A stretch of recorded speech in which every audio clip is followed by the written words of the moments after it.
क्षमा कर दो मुझे,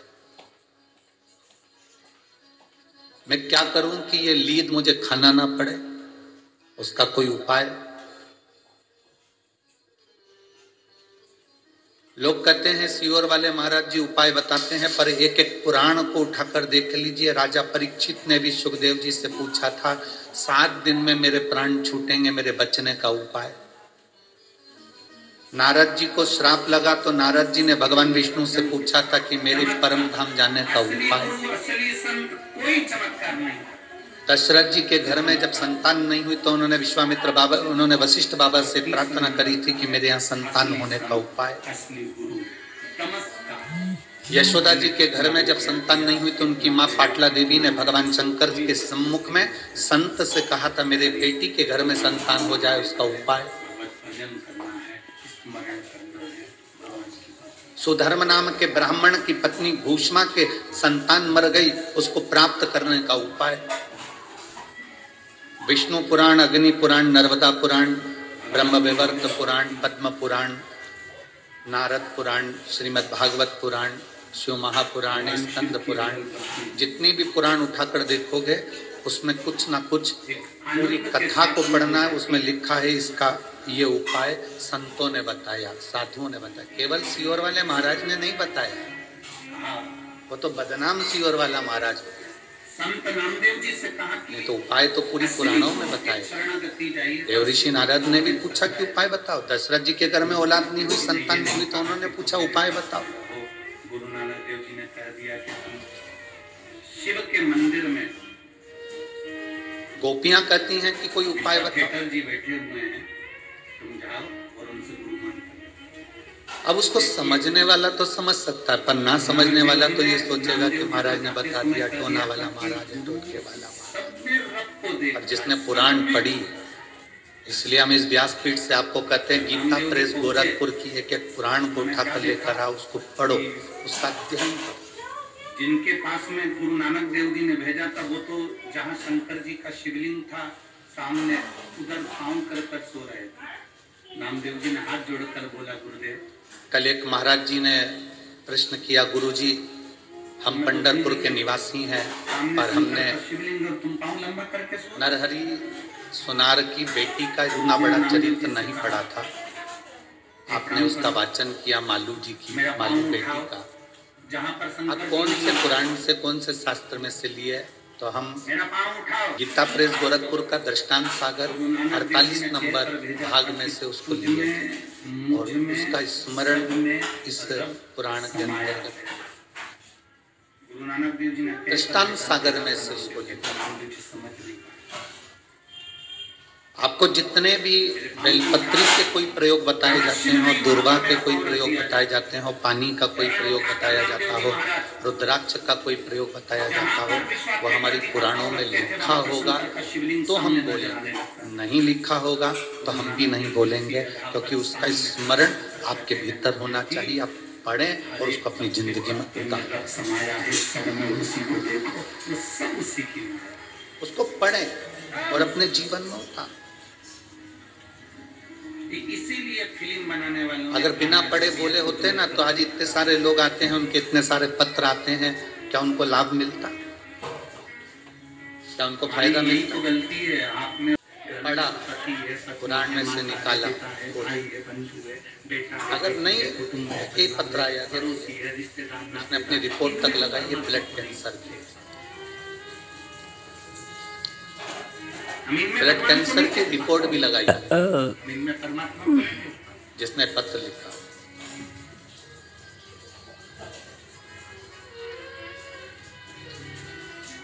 मैं राधा कृष्ण कुमार पाटिल, उम्र 70 साल, परभणी महाराष्ट्र की निवासी हूँ। मेरा मोबाइल नंबर ये है, कहीं बैठी हो तो हाथ हिला सकते हैं। अगर कहीं बैठी हो, मैं राधा कृष्ण कुमार पाटिल, उम्र मेरी 70 साल, परभणी महाराष्ट्र की निवासी हूँ। मेरा मोबाइल नंबर ये है। लड़के ने पूछा तुम कौन हो? चौधर पंडित। ठीक है, हाथ हिला दो माँ। क्या लेने आए? शिवाय नमस्तुभ्यं। मैं तेरी जान लेने आया। ठीक है, श्री शिवाय नमस्तुभ्यं जी। क्या लेने आए हो? मैं राधा कृष्ण कुमार पाटिल हूँ। मेरी उम्र 70 साल पर बढ़ी, महाराष्ट्र के निवासी हूँ। परिणाम, मुझे 4 साल से ब्लड कैंसर है। 4 साल से मुझे ब्लड कैंसर।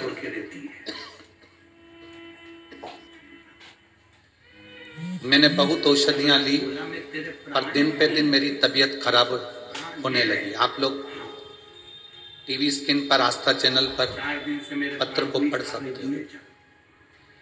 मैं खाना भी बड़ी मुश्किल से खाती थी।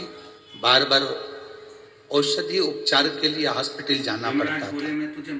जब परभणी के सांसद श्री संजय जी जाधव, उन्होंने परभणी में शिव महापुराण की कथा का आयोजन किया, तब मैं संभाजी नगर में बहुत बीमार थी। उस समय पर मैं एडमिट थी। परभणी की कथा सुनने के बाद मेरे बेटे ने मेरे लिए 1 लोटा जल महादेव को चढ़ाना शुरू किया। मेरा बेटा जाता नहीं था, पर परभणी की कथा में उसको जो विश्वास जागा, उस विश्वास के बाद उसने जल चढ़ाना प्रारंभ किया। मैं संजय जाधव, बंडू जी भैया को धन्यवाद देना चाहूंगी कि आपने हमारी परभणी को शिव भक्ति में डुबोया। हर रोज जल चढ़ाकर मुझे शिवलिंग के दर्शन मोबाइल से करवाता था। आपकी कथा मोबाइल पर सुनाता था। मेरी तबीयत में धीरे धीरे थोड़ा थोड़ा आराम मिलना प्रारंभ हुआ। तो मेरी बहू, मेरा बेटा, मेरा पोता, सभी लोग महादेव जी के मंदिर जाने लगे, बेलपत्र चढ़ाकर लाने लगे। कुंदकेश्वर महादेव के नाम से दवाइयां भी हम लेते रहे। जैसा आप कहते हो कि दवाई नहीं छोड़ना, दवाई खाते रहना। कुंदकेश्वर महादेव के नाम से दवाई लेते रहे। फिर मेरी तबीयत में थोड़ा सा आराम लगना प्रारंभ हुआ। डॉक्टर के हिसाब से मेरी कोई दवाई नहीं हो सकती थी, क्योंकि मैं लास्ट स्टेज पर थी। ब्लड कैंसर के लास्ट स्टेज पर मैं थी और मेरी सारी दवाइयां, उस समय पर डॉक्टर ने कह दिया था इनकी केवल सेवा करो। पर बाबा शिव शिव है। मेरे बाबा ने ऐसी कृपा कर दी, मैं एक बेलपत्री खाने लगी, शिवजी पे चढ़ा हुआ जल पीने लगी, श्री शिवाय नमस्तुभ्यम जपने लगी। और बाबा की कृपा से हमने जब दूसरी जांच कराई तो मेरा कैंसर नील के बराबर आ गया। मैं रिपोर्ट लगाकर भेज रही हूँ।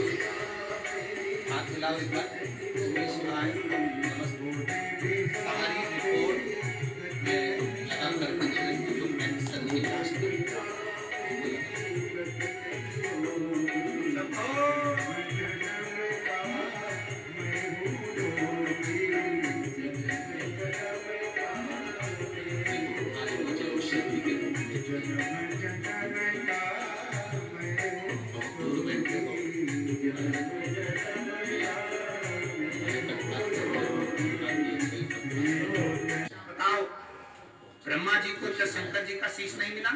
गौ माता ने कहा ब्रह्मा जी को शंकर भगवान का शीश मिल गया। आकाशवाणी फिर हुई और कहा गौ माता तू झूठ बोल रही है, तू जगत की माँ है। गौ माता जगत की माँ होकर गौ माता तू झूठ बोल रही है? हे गौ माता, मैं तुझे श्राप देता हूँ, तेरा पूरा शरीर पूजा जाएगा पर तेरा मुख अपूज्य माना जाएगा। से होता है मुद्रा दान, आगे से होता है सारे दान, आगे से होते हैं। केवल सनातन हिंदू धर्म में केवल गौ दान ऐसा है जो गाय की पूंछ पकड़कर किया जाता है, पीछे से होता है, आगे से नहीं करा जाता। हिंदू धर्म में सारी परिक्रमा आगे से होती है, केवल गौ माता की परिक्रमा पीछे से होती है, पूंछ से चालू होकर पूंछ पे विराम होती है। क्यों? क्योंकि एक बार गौ माता ने झूठ बोल दिया था, इसलिए गौ माता की परिक्रमा आज तक पीछे से होती है। अब जरा विचार करो, गाय ने एक बार झूठ बोला तो आज तक उनकी परिक्रमा पीछे से होती है, और तुम दिन भर मोबाइल पे कितना झूठ बोलते हो। ये तेरा क्या होगा रे कालिया? जरा विचार करो। इतना झूठ। दुकान पे बैठे हो, कहते हो घर पे हो, दोस्तों के साथ बैठे हो, क्या कि मैं अभी आई हूं, रास्ते में ही हूं, बिल्कुल रास्ते में। कितना झूठ।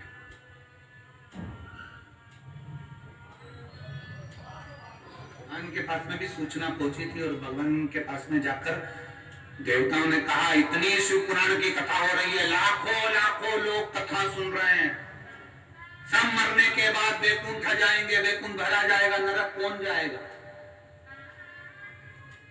यमराज ने कहा चिंता मत करो, पृथ्वी पर एक व्यक्ति की बुद्धि फेर दी है, उसने एक यंत्र का निर्माण कर दिया है जिसका नाम मोबाइल है। व्यक्ति कितनी भी कथा सुन लेगा, दिन भर में 4-6 बार झूठ बोलेगा, नरक चले जाएगा। Direct department change, direct. एक झूठ व्यक्ति की जिंदगी को नरक में पहुंचा देता है, एक झूठ। इसीलिए मरने वाले के पीछे पीछे चलते हुए चिल्लाते हैं राम नाम सत्य है। कुछ लोग चिल्लाते हैं जो 4-6 अर्थी के पास चल रहे होते हैं, बाकी के तो बात करते हुए जाते हैं। फसल बिगड़ गई, अब की बार गेहूं अच्छा नहीं आया,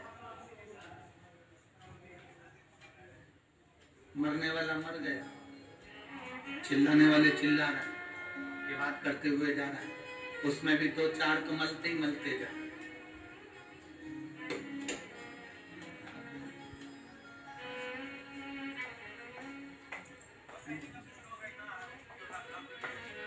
शमशान में मुर्दा जल रहा,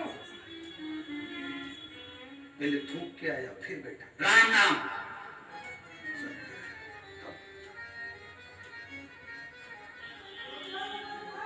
अरे भाई शिव महापुराण की कथा कह रही है, सत्य बोलने से पीछे मत। संत साधु गुरुजन सन्यासी तपस्वी साधक एक सत्य की जिंदगी जिए, एक सत्यता की जिंदगी। आज हम सब सत्य से दूर, सत्य से।